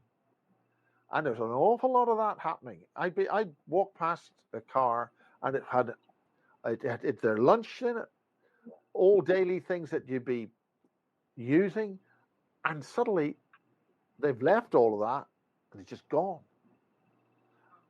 And that's what happened in the Alternative 3 program, where there'll be cars which are, people go to the airport and they never come back.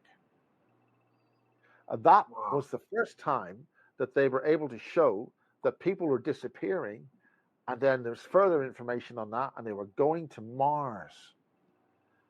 And that rang too true. Now, today you've got a lot of the SSP people, a lot of those Mars and back people are remembering all that stuff. But this is 1977. So they got something in 1977, and it was filmed over a year. So you've got the 2 seasons, winter and summer, and then they aired it in June of 1978. But it should have been aired apparently on the 1st of April 1978, and they banned it in the United States. And then when the authors decided to go to New Zealand and leave and go away, all his luggage is stolen. That's making too much noise. If you're going to do that kind of thing, you don't make so much noise, because then you're showing that what they found is true. And ultimately, about 25 years, 30 years later, he finds the original transmission film in his loft. So they took the film and they made a DVD of it, high quality DVD, and that is a DVD you need to have, because then the existing director and the people who did that were still young enough, or having reached a great age. They were able to talk about that whole thing, and that's a very important little bit of reality management, where something that's completely classified and nobody's talking about it, you can still pick up on it. So when you're sensitive and you've got perceptions, just see what you're hearing and seeing, because you could be picking up on stuff that you want to keep quiet, which is why the whole thing about Karen. Anyway, in other words, it's in the air. Someone said Karen should do an interview with you, but Karen was on basis. I think she was on one of the, I think she said it earlier in the chat. She was on basis 43 or 47. Karen McDonald. God knows. You know, getting that stuff back was not easy. One of the things about any digital media is that it will fail if you leave it lying around. You need to spin these hard drives up or copy them. Everybody thinks once it's digital, that's it there forever. No, it isn't. These hard drives fail. They're just a turntable. Just imagine a vinyl record on a turntable. That's the same thing you've got on the inside of these hard drives, and they stick. The bearings stick, and they don't work. Then they start vibrating. These things are spinning around at 7,000 RPM or 10,000 RPM. You only need to be out a couple of microns, and they'll start going up and down. You can't put a 50p piece you can't put a half crown on it to make the record stay playing. So all the stuff we're dealing with could just vanish. Yeah. And ultimately, if you want to keep your data, you have to dump it down to a low anthropic storage medium, and that is entropy, not anthropic, and that's tape. So all this stuff about getting things off tape ultimately have to be stored back on tape. I've got a couple of reel-to-reels here. They play reel-to-reels, real 10-inch reels. I just have them for show, so they look really. Oh wow, you got one of those. Very impressive. Very impressive. Yeah, and Rob, you guys are doing a hell of a good job This is amazing. That is amazing. Well, you got a lot of love in the audience, Miles. I was trying to go through and make sure that we didn't have anything that we missed, but you're fascinating, and your knowledge is absolutely. I mean, well, when you get up to my vast bloody age, you start remembering. You do a few things. Well, you don't. Anyway, I'm doing a basis. My website is basistv.org. That's free. It's got a window on a lot of the stuff that we do. The pay site is basistv.com, and that's where the archive is. And that's I think we're still trying to populate stuff that we've lost. And that's where everything is going to be, and we've remastered stuff. I've got to do Chris Thomas again because there's some distortion. That's getting digital tape, putting it into a player, and getting pictures and sound off it. Amazing. Wow. So are you? So those are the best places to find you, Miles, or is there anywhere else? Yeah, basistv.com is the new website. We're populating it, and it's got Penny Bradley's got special courtesy space there. And Thomas Mikey Jensen, who's doing a lot of work on the Mars stuff. That's his baby, Space Link Films, I think he's called, Space Link TV. He's worked very, very hard on the analysis of the actual physical evidence from NASA. And as I say, he's saying that big square that people are talking about wasn't there a few years ago. It's only appeared relatively recently. So who's put it there? Whoa. Do you know, Miles? I haven't a clue. That's an open question. It's not who has put it there? Is it the insectoids? Or what's his name? Fitzberg, or what's his name? What's his name? Did the people sing? Very good. I don't know. Rob, do you know? John Fitzberg, or what's his name? John Whitberg? Yeah. Yeah. Did he do it? He wrote the book The Man with the Periwinkle Eyes. He's a fan. I gotcha. Well, this is interesting. You give us a lot to really think about here.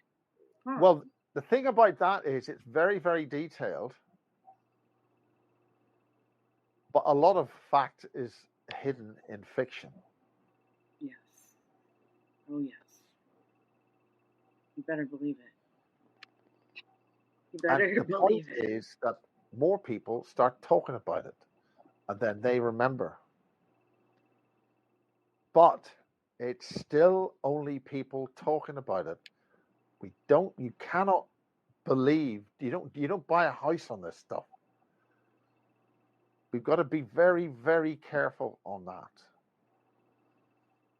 Always put that filter in. It's like Bitcoin, 25 billion pounds making every day or something. You try going down to the corner shop and buy 99 ice cream with extra flakes on it. That's amazing. You're not getting out with some extra charges, that's for sure. Well, I'm not doing an Elon Musk. Do you think Musk has something to do with it? No, that was a joke. I'm just checking. You're awfully cryptic sometimes, so I'm just trying to. Well, you see, the thing toes. about that is, if you watch the movie with Peter Sellers, brilliant film where we're all going to die with nuclear winter. Peter Sellers plays Hitler. He does a German accent, and a bit of fun. Again, that's a film made with the U.S. Air Force. It's Dr. Strangelove, and the U.S. Air Force says you cannot use one of our aircraft, but they got a thing called the manuals and the publicity shots, and they built a whole set, made it so good that the Americans, U.S. Air Force says, how the hell do you goddamn do that? Goddamn. And they just made a set. They made it believable. And of course, critics, to use a term that Walter Cronkite would say, that's how they faked the moon landings. I was going to say, It's like Stanley Kubrick stuff. Yeah. Wow. That's so true, And the too. next thing with Stanley Kubrick is, hello, man with an axe. Here's Johnny.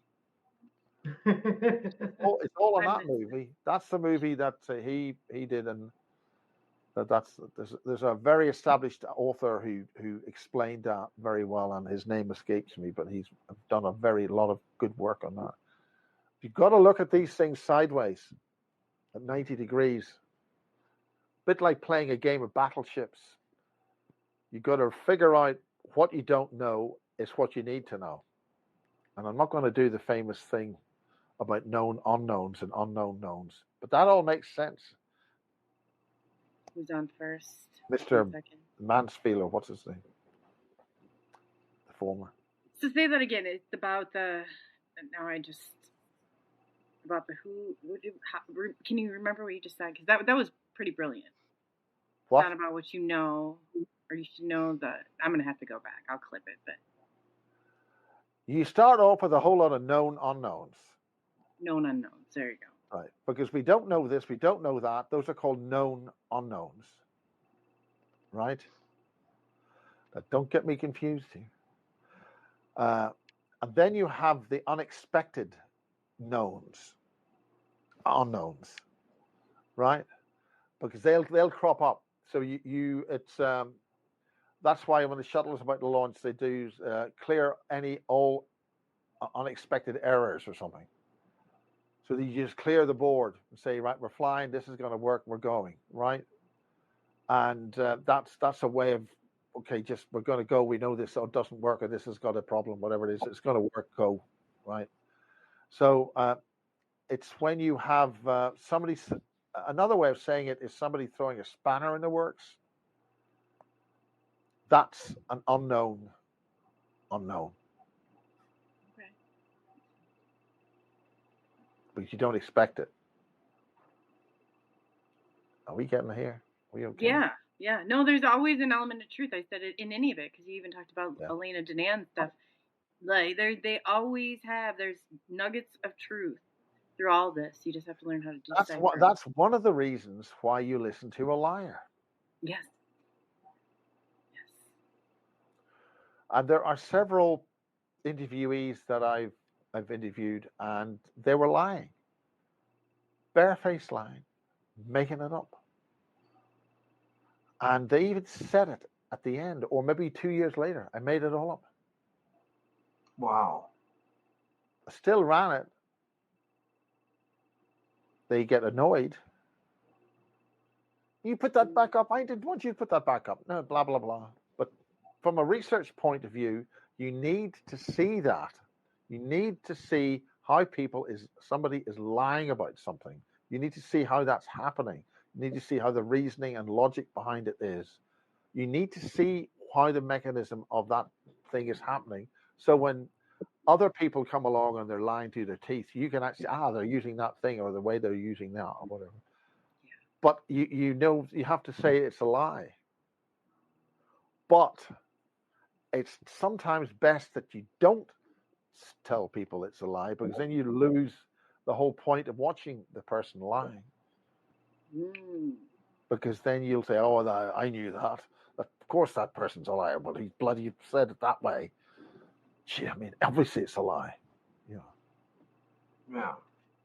And then the liar will always dance around their handbag, because they don't want to reveal something that they're lying about. So true. And that's how you get the data. What's he avoiding? What's he trying not to say? I don't charge for this, you know. It was great fun interviewing Bill Uhouse. It was a great guy. He talked about the whole thing about the Greys and stuff like that. John Lear was... Some of my best work are the comedy moments from John Lear. Yeah, I miss John Lear. Yeah. Oh gosh, yeah. Great that he... Another great guy that's so much fun, yeah. So do you know, I heard you talk about John Walsons before. John's a good friend of mine. John Walson has just put a video up. using AI imagery about this Atlas thing. And that's why I would suggest you pay attention.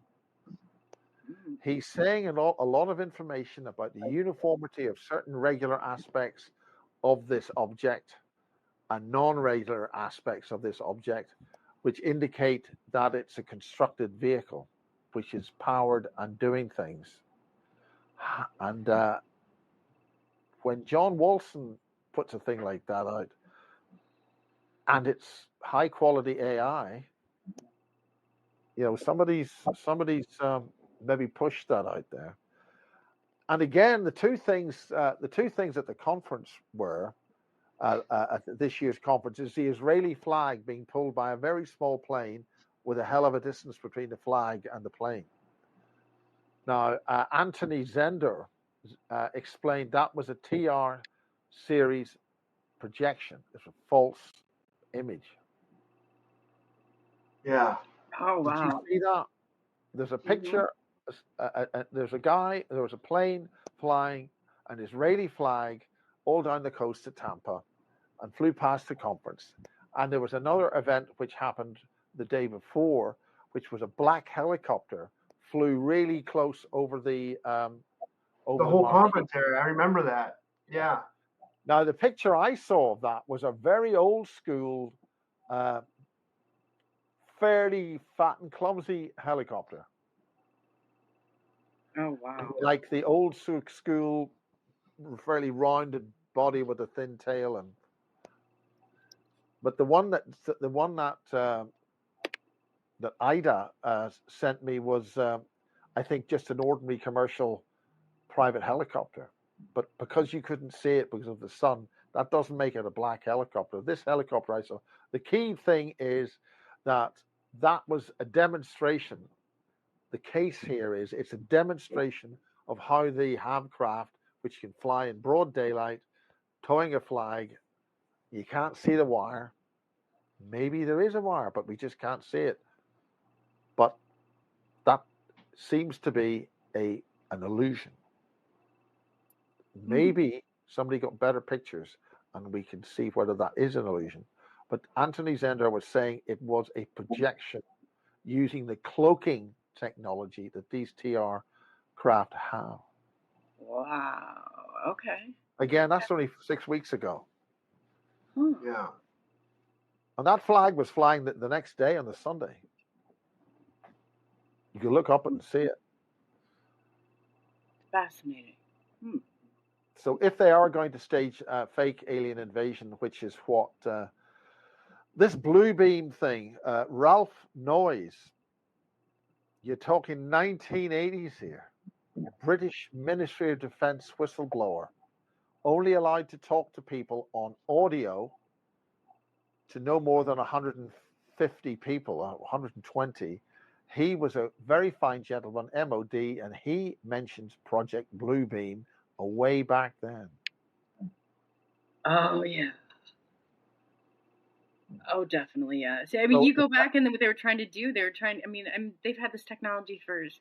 The government holds technology here for at least, 45 years before the people get it? I mean, well, Nick Pope mentions 1,000 years, but I think one of the points about what Casbolt released, or his handler was given a cuneiform document, and this is way back in 2011, and Casbolt had released this cuneiform written document on parchment, and his handler had given him that, and the point about it is it's got one of the way you encrypt a document is you have a certain angle on each line.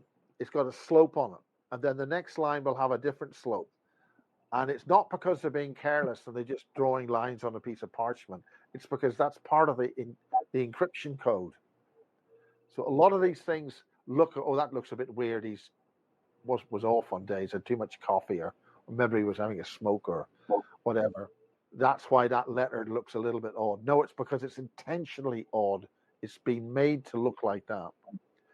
And that was something which goes back to the reptilian Draco agreements in Copenhagen, I think, in Sweden, about a special kind of technology that they needed to get the eyes right. The problem with the eyes is they'd always fail to look like reptilian eyes, vertical slit. And this problem was discussed in this cuneiform type document. And that goes back to the early 1700s. Wow. Wow. Yeah. Oh, gosh. This has been going on for a long time. That's for Also, sure. the three-eyed atlas. We've talked about that.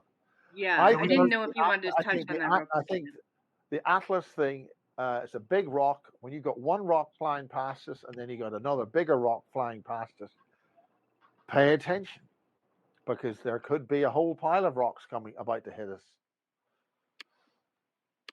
And that's, again, what's that remote viewer? He was discredited, but that's what he talked about. There's going to be incoming, and Graham Hancock has got a book on all that. That the next great extinction is when we fly through a debris field of a lot of rocks, a lot of big thing, and that could be what's happening, or it could be an alien spacecraft. But you got one big rock, you have another big rock, and they're all long bits of shattered something or other. That means you have an uncontrolled event incoming, which is going to cause a lot of problems. Wow. Oh, Miles.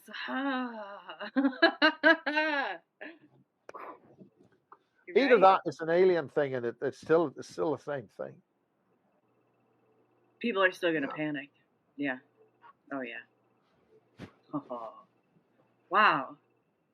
So Rob, do you have any other questions on your, I'm just like my mind, I'm going to sit and simmer on this for a long, Miles, you are brilliant. You really are brilliant. I mean, wow. Well, I did have hair once. It's all fallen off. Your mind is beautiful. You have a beautiful mind. There's shocking pictures of me up a radio mast. Do you know how difficult it is to take a picture of yourself on a radio mast without dropping off the bloody thing? Generally not advised, you know. Oh, wow. Yeah, I mean, everybody's the whole got to point. let Those this pirate simmer. radio stations. We're dealing with perception management. I called it reality, the RMS, reality management system. And it's interesting that in the Pentagon, there's an alleged rumor talking about an alleged office called perception management. And that's when they fiddle with the algorithms in encoded digital signals. Because an encoded, an MPEG or JPEG encryption thing is designed to mimic as close as possible the human perception of sound in the ears or the eyes. But if you're not human, that could annoy you. Wynne Keats found that out when they were putting an algorithm to stop digital copying. So you could copy once, but if you copied twice, the noise or the whistle that they put into the copying could subtly be heard. When he played this digital copyright thing to the board of directors of a particular record company, there's about 3 or 4 people in the directors who were screeching and sort of getting very uncomfortable, at which point he realized that he was actually annoying some real reptilians in the board, at which point he decided, oh, I haven't got that quite right yet, and switched it off. But he found a way of, and that's in Mars Attacks. The only way to kill the aliens is to get somebody to listen to country music. Heads blow up. Is it too depressing? I mean, really. Oh, boy. Just imagine being saved by Tom Jones. That's it.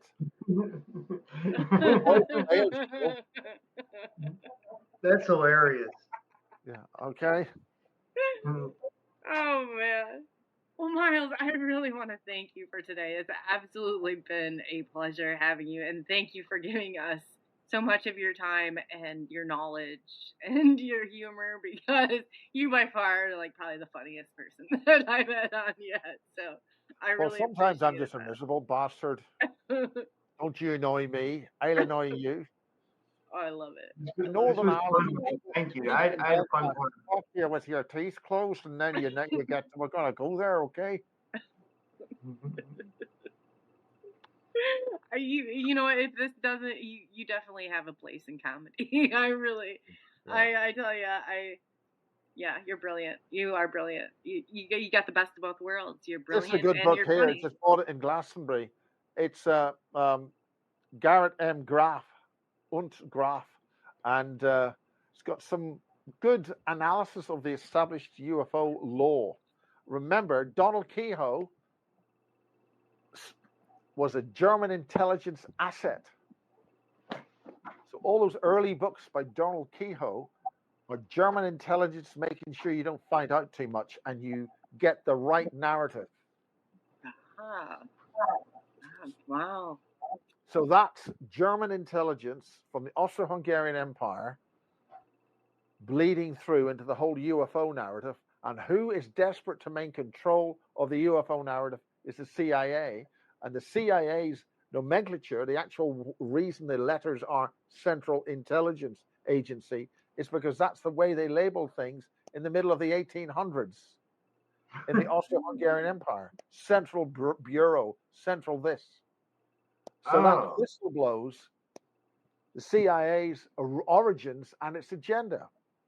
And of course, that's when all the stuff went AWOL, the suppression of the crucial equations, Maxwell's equations, which if you get to the full content of Maxwell's equations and reinterpret them into normal, what we call algebra, you're gonna find out how to go to the moon in a bat of an eye. It's all in those equations from the 1800s that J.P. Morgan and all the rest of those clowns deliberately messed with the science of engineering and electrical science. So we always have to burn fuel, always have to do this and all that stuff. And you can't travel faster than light.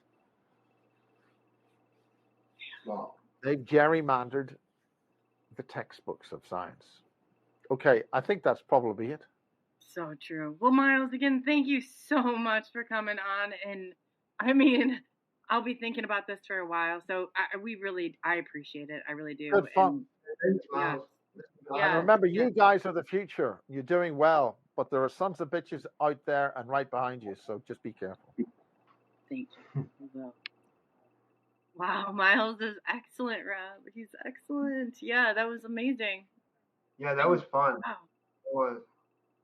Awesome. Is there anything what do you got going on today? You know, you got a show coming. I got a show coming tonight at 9 p.m. So that's pretty exciting. What do you got on? Yeah, with Sean Bond, he's gonna do readings. You know, but right now I just did 2 shows in a row, so I'm gonna go out and get some air. I need to go out and get some. I need to walk a little bit just to you know what I mean. Go out and see. Yeah, get out there. I totally understand that. You know, that's what I'm going to do right now. And then I'll be refreshed by 9 p.m. Eastern, hopefully. I think I should be, you know. Amazing. Yeah. Amazing. So, so I guess, everybody, if you're around, Rob's going to be taking a walk to the gas station, I'm assuming. And we're going to go ahead and cut it here. So enjoy your weekend. Hopefully, if you make it back on. Rob, I think you were so funny with that. If you make it back on, you know, check out Rob's channel, Typical Skeptic Podcast. You can come back on and jump over here and chat jump. And wait. You're doing a show tonight too, right? Aren't you doing a show tonight as well? Yes. Yes. Who do we have? Who was? Yes. Yeah. Uh-huh. I didn't know if you wanted to announce it or what, you know, because then some people might want to watch you instead of watching me, you know, so. You know how bad I am with names, Rob? Tony Rathman. Thank you.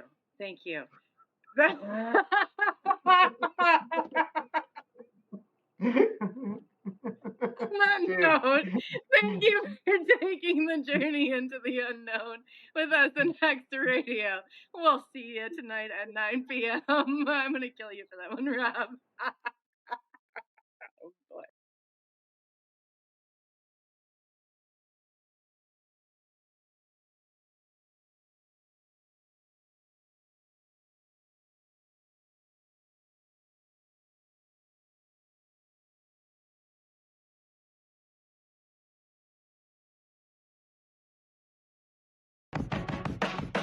Yo, check 1, 2, SNX Radio, typical skeptic crew. Friday night, we're back in the booth, dropping truth bombs, igniting the proof. Rob and Coley, cosmic collision, unidentified open transmission from Area 51 to Skinwalker Ranch. Declassify the files, give truth a chance. Bass drum thumping, a sonic boom. We're breaking down the walls of every room. Skeptical minds unite tonight underneath the stars, bathed in moonlight. Truth serum flowing through the veins. Open your mind, break the chains. Question everything, challenge the norm, ride the cosmic wave, weather the storm. Truth serum flowing, take a dose, unravel the secrets, expose what's closed. Join the movement, the skeptical quest for the hidden knowledge put to the test. Cryptids creeping in the shadows deep, ancient mysteries, secrets they keep. Bigfoot's footprints, Loch Ness's grace, unexplained phenomena, time and space. We're chasing ghosts with EMF readers, searching for answers, cosmic leaders, digging for the truth beneath the surface, uncover the lies with a lyrical purpose. Truth serum flowing through the veins, open your mind, break the chains, question everything, challenge the known, ride the cosmic wave, weather the storm. Truth serum flowing, take a dose, unravel the secrets, expose what's closed. Join the movement, the skeptical quest for the hidden knowledge put to the test. From Roswell crashes to ancient lore, we're exploring the unknown and so much more. Conspiracy theories, twisted and true, uncover the answers, me and you. Truth serum flowing through the veins, open your mind, break the chains, question everything, challenge the norm, ride the cosmic wave, weather the storm. Truth serum flowing, take a dose, unravel the secrets, expose what's closed. Join the movement, the skeptical quest for the hidden knowledge put to the test. SNX and typical skeptic sign off. Keep searching for truth. Turn the lights off. I'll keep them on, whatever you choose. Just keep questioning, never lose that skeptical spark, that curious fire. Explore the unknown, take it higher.